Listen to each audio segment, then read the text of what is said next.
تو جوان بیٹے کی موت دیکھنا یہ وہی جانتا ہے جس پہ گزری، وہی جانتا ہے جس پہ گزری۔ میرے مقدر میں تھا، میں نے ہمیشہ دعا مانگی، یا اللہ مجھے اولاد کا صدمہ نہ دکھانا، یہ ہمیں اٹھا کے لے جائیں، ہم انہیں نہ اٹھائیں۔ لیکن اللہ کی تقدیر وہ غالب ہے اور ہمیں اس پر راضی ہونے کا حکم ہے۔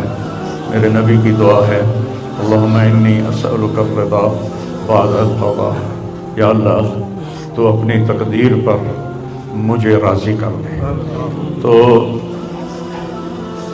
بالکل ہم راضی ہیں، میرے سارے خاندان والے راضی ہیں، لیکن جو ایک زخم لگا ہے وہ بہت گہرا ہے، وہ اتنی جلدی بھرے گا نہیں۔ یہ میرا بیٹا سب سے قابل اور لائق بیٹا ہے، تینوں بیٹوں سب سے لائق بیٹا، سب سے نیک بیٹا ہے، اور اس نے غریبوں کے ساتھ کیا سلوک کرنا ہے اس نے ہمیں سکھایا ہے۔ غریبوں کے اس نے دل خرید لیے تھے، ان کے ساتھ بیٹھ کے کھانا کھاتا تھا، ان کو اپنی قیمتی گاڑی میں بٹھاتا تھا۔ جو لوگ اپنی گاڑی کے قریب کسی کو نہ گزرنے دیں، وہ ان کو انہی گندے کپڑوں کے ساتھ، یہاں ایک پاگل رہتا ہے، وہ میلے کچیلے گندے کپڑے پیشاب بیچ میں کیا ہوا اس کو اٹھا کے اور اپنی گاڑی میں بٹھاتا تھا۔ وہ ساری سیٹ خراب ہو جاتی تھی، لیکن وہ اس کو اپنی فیکٹری میں لے جاتا، پھر نائی کو بلا کر اس کے بال کٹواتا، اس کو نہلاتا، اس کے کپڑے بدلواتا۔ اس پورے گاؤں میں وہ پاگل صرف ایک شکل کو جانتا ہے اور ایک نام کو جانتا ہے۔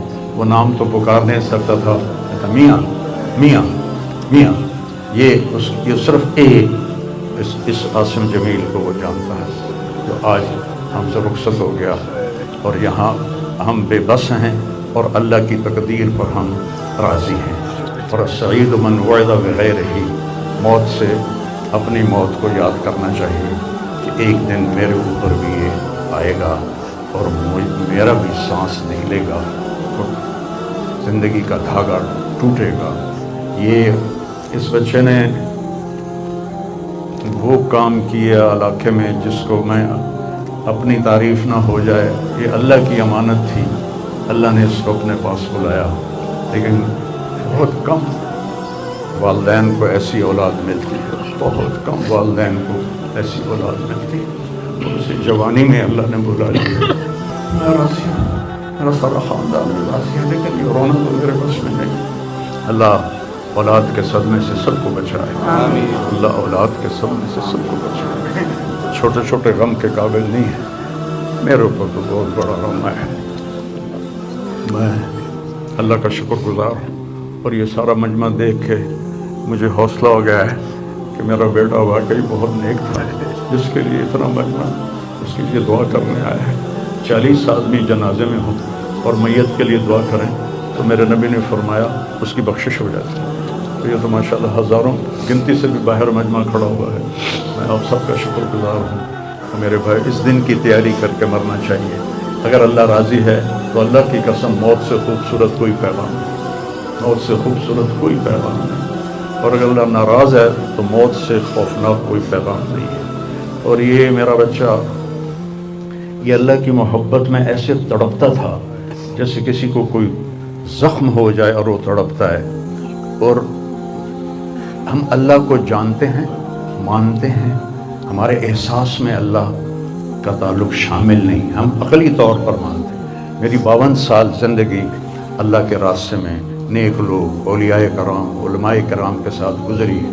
میں باپ ہونے کی وجہ سے نہیں کہہ رہا، میں آپ کو یقین سے کہہ رہا ہوں، جیسی تڑپ اس بچے میں اللہ کی محبت کی تھی میں نے کبھی نہیں دیکھی۔ یہ 2 گھنٹے مجھ سے بات کرتا تھا اور میں ایسے بیٹھ کے سنتا رہتا تھا۔ بولنے والا کب سنتا ہے کسی کی بات، لیکن یہ ان پڑھ، بالکل ڈسلیکسیا کا مریض تھا، حروف کی پہچان نہیں تھی اسے، تو اس لیے نہ یہ پڑھا، نہ دین کا کچھ پڑھا، نہ دنیا کا کچھ پڑھا، لیکن اللہ نے اس کو عقل، فہم اور اپنی محبت ایسی دی تھی کہ ہمیں محسوس ہوتا تھا کہ اس کے اندر اس محبت کی آگ ہے، اور اپنی ماں سے کہتا ماں دعا کرنا میں مر جاؤں، میں اللہ سے ملنا چاہتا ہوں، میں اس گندی دنیا سے تنگ آ گیا ہوں۔ 30 سال کی عمر میں اس نے یہ کہنا شروع، میں جانا چاہتا ہوں، اگر اللہ مجھے کہے کہ تمہیں رہنا ہے یا جانا ہے، 1 سیکنڈ میں کہوں گا مجھے تیرے پاس آنا ہے، مجھے تیری ملاقات کا شوق ہے۔ اور مجھ سے پوچھتا بابا آگے اللہ ملے گا مجھے؟ میں نے اس سے بڑی باتیں کرنی ہیں، مجھ سے ملے گا؟ میں نے کہا انشاءاللہ آج تو ملو گے اپنے اللہ سے، ضرور ملو گے، تیری تڑپ تیری تمنا رہتی تھی میں اللہ سے ملوں۔ میں نے اپنی زندگی میں صرف ایک آدمی دیکھا ہے، یہ بچہ جس کے احساسات میں اللہ کی محبت تھی۔ احساسات جیسے ہمارے درد ہمارے احساس میں جب شامل ہوتا ہے پھر ہم ہائے ہائے کرتے ہیں، اور جب تک شامل نہیں ہوتا تو ہم چلتے رہتے ہیں۔ اس بچے کو اللہ نے اپنی قدرت سے یہ تعلق اور محبت عطا فرمائی تھی، اور بس میں اور کیا تعریف کروں، میرا تو سینہ ویسے ہی زخمی ہے۔ یہ بہت عالی شان بچہ اللہ نے مجھے دیا تھا، میں اللہ کی تقدیر پہ راضی، اس نے اسی کا تھا، اس نے لے لیا۔ بھائیو موت سے پہلے مرنے کی تیاری کر لو، آپس کی لڑائیاں چھوڑ دو، آپس کے جھگڑے چھوڑ دو، آپس کی نفرتیں چھوڑ دو۔ مرنے والے سے پوچھو کہ نفرت کا کیا فائدہ ہے، جھگڑوں کا کیا فائدہ ہے۔ معاف کرنا سیکھو، معافی مانگنا سیکھو، معاف کرنا سیکھو، معافی مانگنا سیکھو۔ 5 نمازیں ہیں، کوتاہی نہ ہو۔ سال کے بعد روزے آتے ہیں، بیمار ہو تو اللہ کہتا چھوڑ دو۔ حج اور زکوٰۃ پیسے والوں پر ہے۔ تو ٹوٹل ایمان کے بعد 2 باتیں ہیں، ایک نماز ہے اور ایک روزہ ہے، اور اس کے بعد ایک حدیث میں سنا کر ہم جنازہ پڑھتے ہیں۔ میرے نبی نے فرمایا 4 باتیں سیکھ لو مجھ سے، 4، اب 5ویں بھی نہیں، 5ویں نہیں، 4 انگوٹھا کر کے کہ 4 باتیں مجھ سے سیکھ لو تو پھر دنیا بھی تمہاری ہے، آخرت بھی تمہاری۔